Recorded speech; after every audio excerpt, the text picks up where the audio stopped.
তো দেখতে গেলে বেশ কয়েকদিন ধরে আমার চ্যানেলে কোনো ভিডিও আসছে না, প্রায় 4 দিন তো হতেই চললো।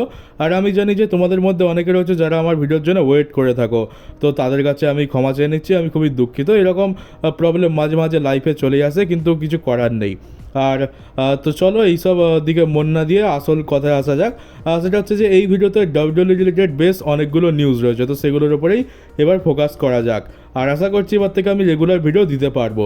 তো সবার প্রথমে কোডি রোডসকে নিয়ে কথা বলা যাক। তো এই স্ম্যাকডাউনেতে কোডি রোডসকে অফিসিয়ালি ডাব্লিউডাব্লিউ অ্যাডভার্টাইজ করেছিল, কিন্তু সে আসেনি। আর আমি তো বলবো খুব ভালো করেছে আসেনি, কারণ আমি তো চাই যে কোডি এখন কম করে হলেও 1 থেকে 1.5 মাস একটা ব্রেক নিক আর তারপর রিটার্ন করুক। এর পেছনে কারণ হচ্ছে, এক তো 1 বছরেরও বেশি লম্বা টাইটেল রেন তার চলেছে, তার উপরে সে রেসলমেনিয়াতে এত বাজে একটা ম্যাচ হয়েছে, সেখানে সে হেরে গেছে। আর এখন কোডি রোডসের একটা ফ্রেশ স্টার্ট দরকার, আর সেটা করতে গেলে একটু গ্যাপ তো দিতেই হবে। সঙ্গে সঙ্গে তুমি রেসলমেনিয়াতে হেরে স্ম্যাকডাউনে চলে এসে অন্য কারোর সাথে ফিউডে জড়িয়ে যাবে, এটা একটু গ্যাঞ্জাম মতো লাগে। তো সেই জন্য আমি বলি যে একটু গ্যাপ দেওয়া ভালো। আর ডাব্লিউডাব্লিউ মনে সেটা বুঝতে পেরে যায়, সেই জন্যই হয়তো এই গ্যাপটা আমরা কোডিকে দেখতে পেলাম না।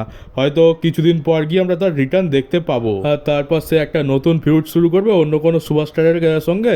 আর খুব সম্ভবত সামার স্ল্যামের দিকেতে গিয়ে আমরা আবার জন সিনার সাথে কোডি রোডসের ক্ল্যাশ দেখতে পাবো, আর সেখানেই এদের মধ্যে ফাইনাল ম্যাচটা হবে। আর এই স্ম্যাকডাউনে W W officially Randy Orton versus John সিনার ম্যাচটা অফিসিয়াল করে দিয়েছে ব্যাকল্যাশের জন্য। আর জন সিনার তো এখন একটাই কাজ রয়েছে, প্রোমো কাট করো, প্রোমোতে ফ্যান্সদেরকে উল্টোপাল্টা বলো, আর তারপর তার অপোনেন্টের ওপর অ্যাটাক করতে যাও প্রোমো শেষ করার পর, আর তারপর তোমার অপোনেন্ট তোমাকেই চিটপটাং করে দেবে রিংয়ের মধ্যে। আমরা কোডি রোডসের ক্ষেত্রেও দেখেছি দুবারই এমন হয়েছে, জন সিনা অ্যাটাক করতে গেছে আর কোডি তার ফিনিশার লাগিয়ে তাকে একেবারে শুয়ে দিয়েছে।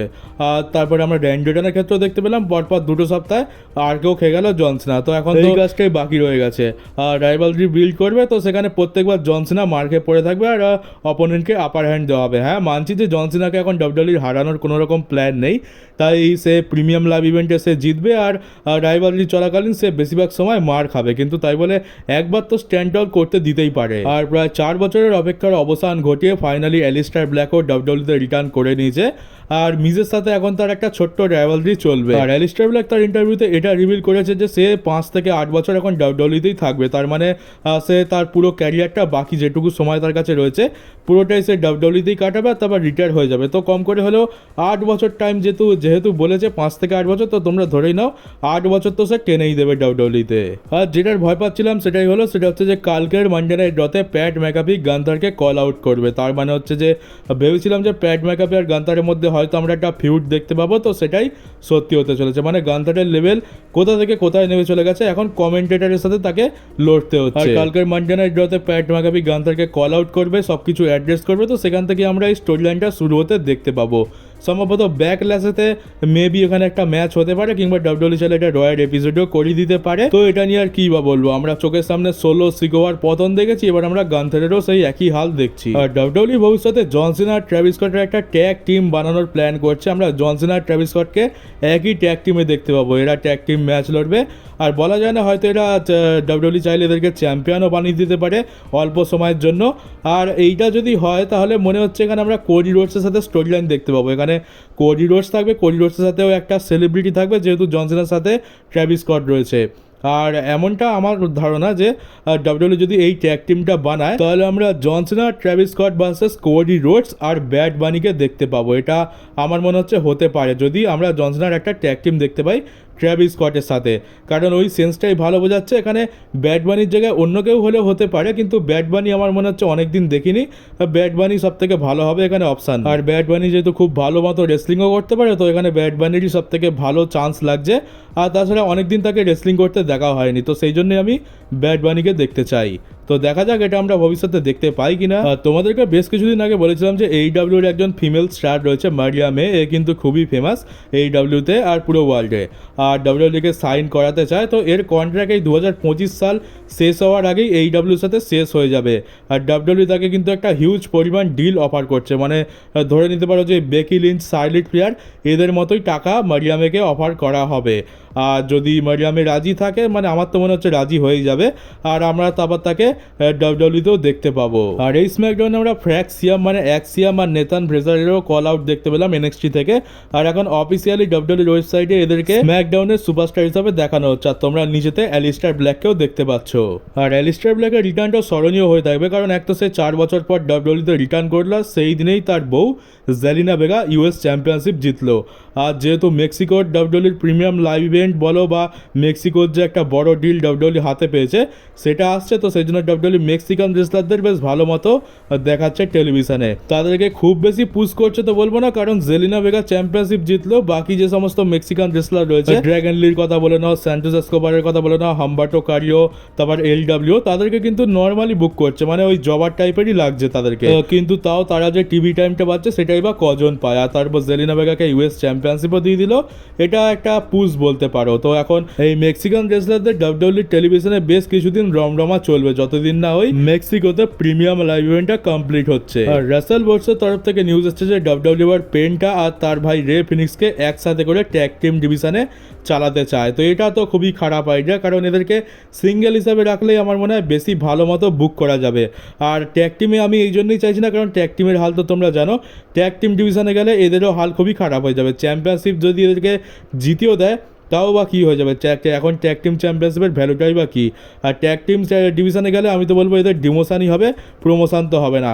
বরং এদেরকে যদি একজন সিঙ্গেল সুপারস্টার হিসাবে দুটো ব্র্যান্ডে আলাদা আলাদাভাবে পুশ করা হয় সেটাই বরঞ্চ ভালো হবে। এখন বর্তমান ট্যাগ টিম ডিভিশনের হাল দেখে এদের তো ট্যাগ টিম ডিভিশনে দেওয়াটা আমার খুব একটা ভালো আইডিয়া লাগছে না। এরা ওই হারিয়ে যাবে স্ট্রিট প্রফিটস, তারপরে ডিআইওয়াই, মোটর সিটি মেশিনগানের মতো একই স্টোরি লাইনে গোঁজামিল করবে। কখনো এদের কাছে চ্যাম্পিয়নশিপ আসবে, কখনো এরা চ্যাম্পিয়নশিপ হেরে গিয়ে চ্যাম্পিয়নশিপকে চেস করবে। তো ওর থেকে বেশি তো আর কিছু হওয়ার নেই এখানে। তার উপরে দেখলাম যে রে ফিনিক্সও ম্যাচ হেরে গেল, আর আমাদের পেন্টাও ডমডম্বার কাছে ম্যাচ হেরে গেছে। তো সেখান থেকে বোঝা যাচ্ছে যে এইবার এদের বুকিং একটু ডাউন হবে। মানে প্রথম যখন এসেছিলো তখন তো খুবই দারুণ বুকিং পেয়েছিল, কিন্তু ধীরে ধীরে আমরা জানি যে ডাব্লিউডব্লিউ মাস্ক পরা রেসলারদের কী হাল করে। ড্র্যাগন লি যখন এসেছিলো তখন ড্র্যাগন লিও খুব টপে ছিল, আর এখন ড্র্যাগন লির যা হাল দেখতে পাচ্ছি মনে হচ্ছে পেন্টা আর রে ফিনিক্সেরও সেই হাল হতে পারে। আর এমনটা নিউজ এসেছে যে রেসলম্যানিয়াতে আমরা এলএ নাইট ভার্সেস জেকব ফাটুর যে ম্যাচটা দেখতে পেয়েছিলাম, ওখানে ডাব্লিউডব্লিউ অরিজিনালি জেকব ফাটুর নয় বরং সোলো সিকোয়াকে প্ল্যান করেছিল। আর তারপর ভাবলো যে না, সোলো সিকোয়া তো তেমন আর দাম নেই, তেমন আর সেরকম হাইফাই ব্যাপার নেই, তো আমরা সোলো সিকোয়ার জায়গায় জেকব ফাটুকে বুক করে দিই। তো তোমরা একবার সোলো সিকোয়ার কথাটা ভেবে দেখো, সে এলো আর শুধুমাত্র জেকব ফাটুর সাথে এন্ট্রান্স অব্দি এলো, তারপর সে চলে গেল। মানে এত খারাপ ভ্যালু হয়ে গেছে। আমরা সোলো সিকোয়াকে নেক্সট বিগ থিং বলছিলাম, তাকে অনেক বড় বানাবে ডাব্লিউডব্লিউ, একদম ট্রাইবাল চিপ তো বানিয়ে দিয়েছিল উলাফালা মালা দিয়ে, কিন্তু হঠাৎ করে তার জীবনে এত বড় পতন এলো যে এখন তার এই দুর্দশা হয়ে গেছে। তাকে রেসলম্যানিয়াতে ম্যাচ তো দেওয়াই হলো না, উল্টে তাকে রিপ্লেস করে দেওয়া হলো। তো তার মনের কথাটাও একবার ভেবে দেখো কতটা কষ্ট সে পেয়েছে। মানে সোলো এমন একজন সুপারস্টার যাকে আমরা খুব কম সময়ের মধ্যে ওপরে যেতেও দেখলাম, আর ততই তাড়াতাড়ি তাকে একদম মাটিতে আছড়ে পড়তে দেখতে পেলাম। তো ডাব্লিউডব্লিউটা কী করলো, মানে নিজের হাতেই বিল্ড করলো আর নিজের হাতেই সব শেষ করে দিল। লাস্টের দিকে তো সোলো সিকোয়া ফ্যান্সের তরফ থেকে বেশ ভালো মতো সাপোর্টও পাচ্ছিল। আর এখনও পর্যন্ত সোলো সিকোয়া ডাব্লিউডব্লিউতে 3খানা রেসলম্যানিয়া কাটালো, কিন্তু তার কোনো কাজই নেই। রেসলম্যানিয়া 39-এ ইন্টারফেয়ার করতে এলো, তারপর রেসলম্যানিয়া 40 তো সে ইন্টারফেয়ার করতে এলো, আর রেসলম্যানিয়া 41-এ আরও বেশি অবনতি হয়েছে, শুধুমাত্র এন্ট্রান্স অব্দি এলো। এখানে তো ইন্টারফেয়ার করারও চান্স পেলাম না, মানে চান্স পেলো না। আর আমি মজা করে বলেছিলাম যে সোলো সিকোয়াকে ডাব্লিউডব্লিউ খালি রেখেছে রেসলম্যানিয়াতে জাতীয় সঙ্গীত গাওয়ার জন্য, তো সেই কাজটাই এখন তাকে দেওয়া হচ্ছে। 3টে রেসলম্যানিয়া চলে গেল, আর এখনো পর্যন্ত সোলো সিকোয়ার একটাও ম্যাচ আমরা রেসলম্যানিয়াতে দেখতে পেলামই না। আর ডাব্লিউডব্লিউ এর একটা বেশ আজব নাম ট্রেডমার্ক ফাইল করেছে, আর এটা সম্ভবত কোনো একজন রেসলারের নাম হবে, কিন্তু নামটা বড় আজব আমাদের জন্য। প্রথমে আমি যখন নামটা পড়লাম ভাবলাম এই কীরকম নাম, তারপর 3-4 বার পড়ার পর বুঝতে পারলাম যে না, আমি ঠিকই পড়ছি। তো নামটা হচ্ছে জিন তালা। হ্যাঁ, জিন তালা এটা একটা নাম, এটা ডাব্লিউডব্লিউ ট্রেডমার্ক ফাইল করেছে। আর এইটা সম্ভবত এই নামের কোনো একটা রেসলার আমরা ভবিষ্যতে মানে খুব তাড়াতাড়ি আমরা ডাব্লিউডব্লিউতে দেখতে পাবো, সেই জন্যই ট্রেডমার্কটা ফাইল করা হয়েছে। নামটা আমাদের জন্য বড় আজব, ওদের জন্য হয়তো হবে না, ওরা আবার ইংরেজ মানুষ, ওদের তো সব কিছুই চলে, কিন্তু আমাদের জন্য ভাই এই নামটা সত্যিই শুনতে খুব আজব লাগছে। মানে জিনতালা এটা আবার কীরকম নাম। আর আমাদের জন সিনা রেসলম্যানিয়াতে 17 টাইম ওয়ার্ল্ড চ্যাম্পিয়ন হওয়ার পর আমি তোমাদেরকে একটা ভিডিওতে বলেছিলাম যে এখন অফিসিয়ালি জন সিনা ডাব্লিউডব্লিউ বা বলতে পারো পুরো রেসলিং জগতের গ্রেটেস্ট অফ অল টাইম, আর এটা একদম পুরো ইতিহাসে লেখা হয়ে গেছে। আর এখন দুদিন আগে ফাইনাল বস রক বলেছে যে এই জন সিনা 17 টাইম ওয়ার্ল্ড চ্যাম্পিয়ন হওয়ার পর officially greatest of all time হয়ে গেছে। তো এখন ফাইনাল বসও স্বীকার করে নিয়েছে। তো এখন আর কেউ ভাই এটা নিয়ে ডিবেট করতে পারবে না যে জন সিনা বেকার, জন সিনা গ্রেটেস্ট অফ অল টাইম নয়। আর আমি কাদেরকে বলছি তোমরা তো নিশ্চয়ই বুঝতেই পারছো। তারা তো আবার নিজেদের গরিবের গ্রেটেস্ট অফ অল টাইমকে নিয়ে মেতে রয়েছে, তো তাদের মাথায় মনে তো হয় না এই সমস্ত জিনিস ঢুকবে। আর এবার লোগান পলের একটা কাণ্ড নিয়ে কথা বলা যাক। তো লোগান পল কি হয় যে স্টোন কোল্ড স্টিভ অস্টিনকে $1 মিলিয়ন অফার করে এই প্রাইম ড্রিঙ্কের যে বোতলের যে দেখতে পাচ্ছ, এই যে আগের বছর এটা আইসো স্পিড পড়েছিল, ঠিক এইটা পরে রেসলমেনিয়াতে অ্যাপিয়ারেন্স করার জন্য। মানে তোমরা ভাবতে পারছো স্টোন কোল্ড স্টিভ অস্টিন এইরকম একটা প্রাইম ড্রিঙ্কের বোতল পরে মানে বোতল সেজে রেসলমেনিয়াতে এন্ট্রি নেবে। এটার জন্য লোগান পল $1 মিলিয়ন মানে প্রায় $10 লাখ US ডলার তাকে অফার করেছিল, কিন্তু স্টোন কোল্ড স্টিভ অস্টিন এটাতে রাজি হয়নি। আর এটাই হচ্ছে আসল লেজেন্ডের পরিচয়, মানে টাকার জন্য যা খুশি তাই করবে। তোমরা একবার ভেবে দেখো যদি স্টোন কোল্ড স্টিভ অস্টিন এই কাজটা করতো তাহলে তার কি মান সম্মান থাকতো? মানে এত বড় একটা লেজেন্ড সে প্রাইম ড্রিঙ্ক সেজে আসছে লোগান পলের কাছে বিক্রি হয়ে গিয়ে, এটা খুবই খারাপ জিনিস। তো এখানে সম্মান তারও বেড়ে গেল স্টোন কোল্ডের জন্য, সে টাকার কাছে নিজেকে বিকিয়ে দেয়নি। আর লোগান পলকেও বলি, মানে মাথায় কোনো সেন্স রয়েছে এত বড় একটা লেজেন্ডকে এইসব বলা, মানে এই ধরনের কাজ করানোর চেষ্টা। Stone cold Steve Austin, undertaker, এটা ডাব্লিউডব্লিউর অনেক বড় লেজেন্ড, আর তাদেরকে যদি এরকমভাবে ইউজ করা হয় তো খুবই বাজে হবে। আর তোমরা জাস্ট একবার ভেবে দেখো ওটা স্টোন কোল্ড স্টিভ অস্টিন ছিল, আর এটা যদি একবার আন্ডারটেকার হতো তাহলে তো আন্ডারটেকার একদম তাকে কফিন বক্সে ঢুকিয়ে পেরেক মেরে কবরই দিয়ে দিত। আর একটা জিনিস আমি তোমাদেরকে প্রায় অনেক সময় বলে থাকি, আর এমনকি রেসলমেনিয়ার পরেও এই কথাটা নিয়ে বলেছি যে ডাব্লিউডব্লিউ এখন শুধুমাত্র বিজনেসের দিকে মন দিচ্ছে। ফ্যান্সদের এন্টারটেন বা ফ্যান্সদের ইমোশন নিয়ে কোনো তাদের মাথা ব্যথা নেই। শুধুমাত্র ফ্যান্সদের ইমোশনকে ইউজ করে, ফ্যান্সদের পকেট থেকে টাকা বের করে তারা বিজনেস করছে। আর এখন এটাই আমরা সব থেকে বেশি দেখতে পাচ্ছি। আর ডাব্লিউডব্লিউ কোম্পানি পুরো ডাকাত হয়ে গেছে, অর্থের লোভে পাগল হয়ে গেছে এই ট্রিপল এইচ। আর সেটা এখন তো একটা বলতে পারো যে হাতে নাতে একটা প্রমাণ পাওয়া গেছে। আর অনেক মানে দেখে তো আমার পুরো মাথা ঘুরে গেছে। রেসলমেনিয়ার টিকিটের দাম তো তোমাদেরকে বলেছিলাম শুধুমাত্র $60,000 থেকে টিকিট শুরু হচ্ছে। সব থেকে কম দামি টিকিট হচ্ছে $60,000, আর সব থেকে দামি টিকিট যেগুলো রিং সাইডের হয় সেগুলো $12 লাখ দাম।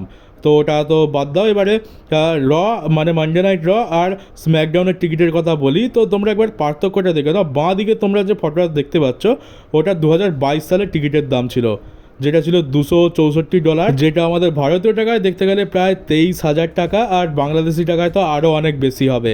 আর ঠিক এখন 2022 থেকে আমরা 2025 সালে চলে এসেছি।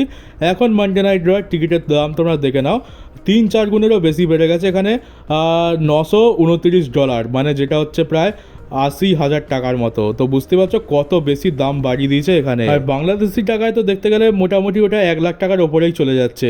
তো বুঝতেই পারছো 2022 সাল তো ভিন্স ম্যাকম্যানেরই সময় ছিল, আর সে 2023 সালের লাস্টের দিকে সে পুরোপুরি ডাব্লিউডব্লিউ কোম্পানি ছেড়ে মানে একদম পুরোপুরি বিদায় নিয়ে নেয়। তো ওই 2022 সাল থেকে মানে ভিন্স ম্যাকম্যানের যুগ আর ট্রিপল এইচের যুগে কত বেশি পার্থক্য।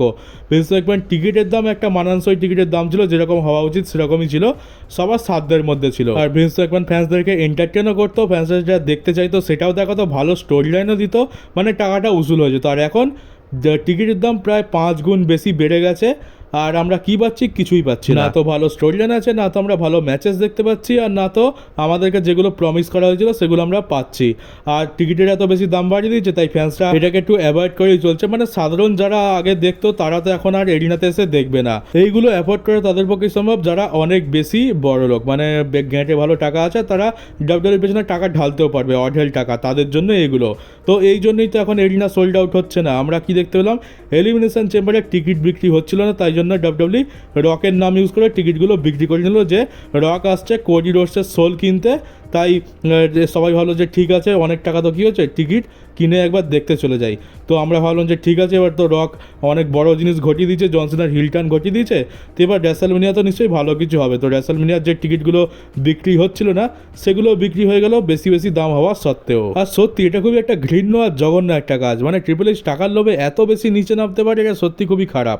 আর এই জিনিসটা আমরা বলছি না, এটা আমেরিকার লোকরাই বলছে। আমেরিকার লোকরা এটা নিয়ে ট্রিপল এইচকে খুবই ক্রিটিসাইজ করছে।